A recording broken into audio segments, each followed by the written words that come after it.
ว่ามันเวลานอนแล้วเนี่ย3 ทุ่ม4 ทุ่มนี่ยังขึ้นมาเล่นกันบนที่นอนต่อเนี่ย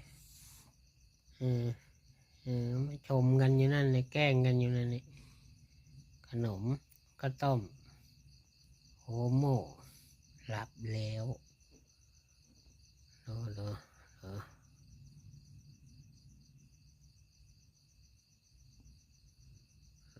ทีพี่นะนั่น